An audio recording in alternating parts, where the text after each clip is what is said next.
Alright, now I'm going to introduce to you Rhabdovirus, which causes rabies, which became near and dear to my heart after it took the life of the best doggone dog in the West, Old Yeller. And this video, which really should have been about Old Yeller, will instead take place in a car junkyard guarded by a rabid dog, and it's titled Rabid Wrecking Yard. Front and center is our rabid junkyard bulldog, complete with an underbite and jowls, and he's foaming at the mouth. But before we talk about him, let's go over some basics. Rhabdovirus is a single-stranded, negative-sense RNA virus. Hopefully your instinct was to say, duh, Andrew, I knew that already. Obviously there are warm orange hues, which means it's an RNA virus. And it's taking place at night, so I already knew that it was a negative-sense RNA virus. Oh, and it's single-stranded like all our RNA viruses except for reovirus. So shut up, Andrew. You're useless.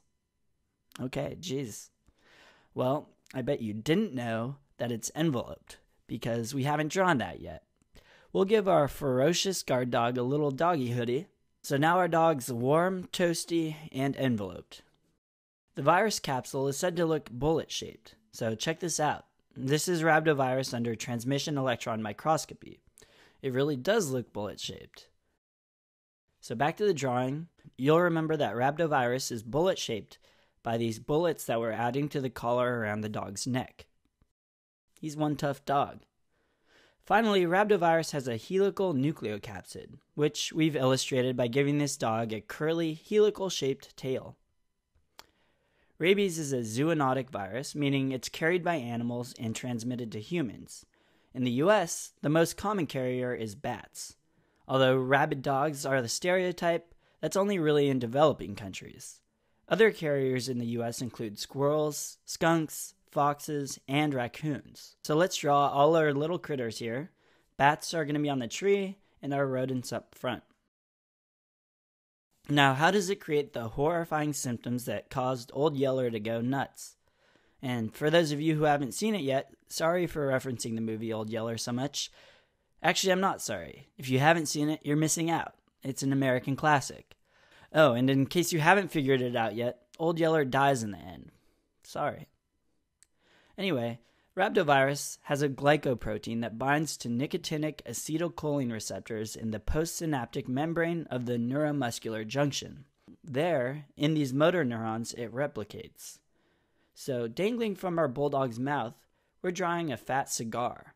The cigar is nicotine for nicotinic. And also, scattered around the dog are these crumpled cola cans, acetyl cola cans to be more specific, and together, these will remind you of nicotinic acetylcholine receptors.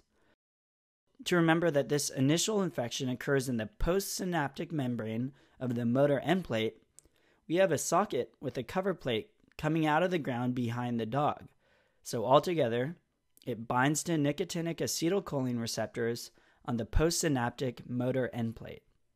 So now let's talk about the replication and infection process. After an incubation period of weeks to months, the symptoms begin to appear. This period depends on the distance of the site of inoculation to the CNS. The virus travels in a retrograde direction via peripheral nerves, creeping along at a rate of 1 to 3 millimeters per day, until they get to the dorsal root ganglia. As it spreads along the nerves, it causes tingling and muscle spasms, but once it spreads to salivary glands, it results in increased salivary production, as well as excruciating spasm of muscles in the throat and larynx, causing dysphagia. This results in the characteristic foaming of the mouth, and the virus continues to trek along, eventually leading to high fever, encephalitis, neuronal death, and almost invariably is fatal. So let's illustrate this pathogenesis. First, we'll draw a rusted-out car with an exposed motor. Now see how the bullets travel up the bulldog's leash, backwards to the engine? The bulleted leash is moving backwards, or in a retrograde fashion. Because Rhabdovirus replicates in motor neurons, let's add a litter of puppies, or replicas, tucked under the front wheel of the car, or in other words, in the motor area of the car. Right next to the car, we'll add the exposed roots of our tree. Notice how the roots are coming off behind the tree? It's because they're dorsal roots. Recall that the virus travels to the dorsal root ganglia before spreading to the brain. On top of the car, we're adding a thief who's attempting to break into the junkyard. He's cowering from the dog, sweaty and red, feverish looking really, with this big red encephalopathic turban. All symptoms of infection. Also, notice he's drooling and foaming at the mouth. Diagnosis of rabies is generally clinical, with a positive history of exposure, and can be confirmed on biopsy or autopsy by finding Negri bodies in neurons.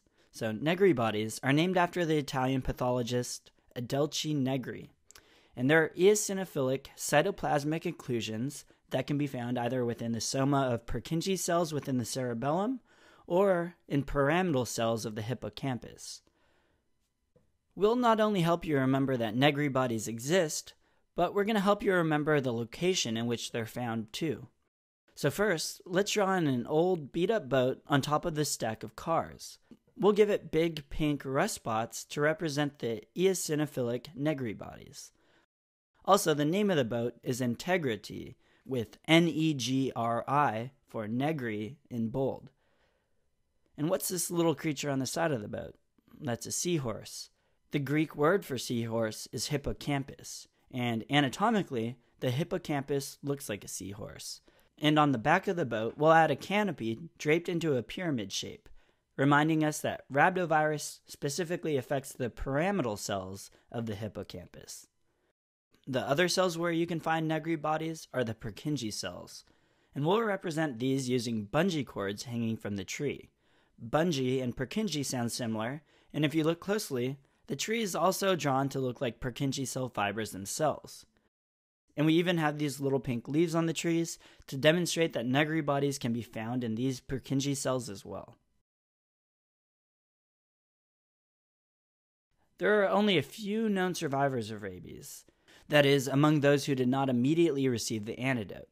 It's critical that an antidote be administered prior to onset of symptoms and as soon as possible after exposure to the virus. Treatment is by passive immunization with human rabies immunoglobulin, which is given to those who have been bitten by animals suspected to be infected with rabies. Patients should also be actively immunized with killed viral particles, or a killed vaccine, after being bitten. So to represent this passive immunization for post-exposure prophylaxis, we're drawing this keychain dangling with antibody-like keys, because in passive immunization, you're giving pre-formed antibodies. So we'll stick these antibody keys in the back pocket of this poor febrile guy with the encephalopathic turban. Additionally, you'll want to give them a killed vaccine so that they can develop active immunity. We'll represent this by giving this guy a tranquilizer gun with a skull and crossbones on the handle. The skull and bones indicating that it's a killed vaccine.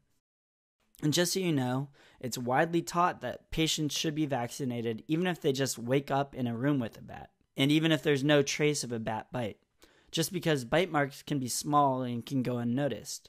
So give the treatment even if you aren't sure if they've been bitten, because remember that once symptoms appear, post-exposure prophylaxis is no longer effective. So that's all for Rhabdovirus. Not a huge problem in the US thanks to our passive immunization and the vaccination of dogs. However, as Michael Scott from The Office says, myth, 3 Americans die every year from rabies. Fact, 4 Americans die every year from rabies.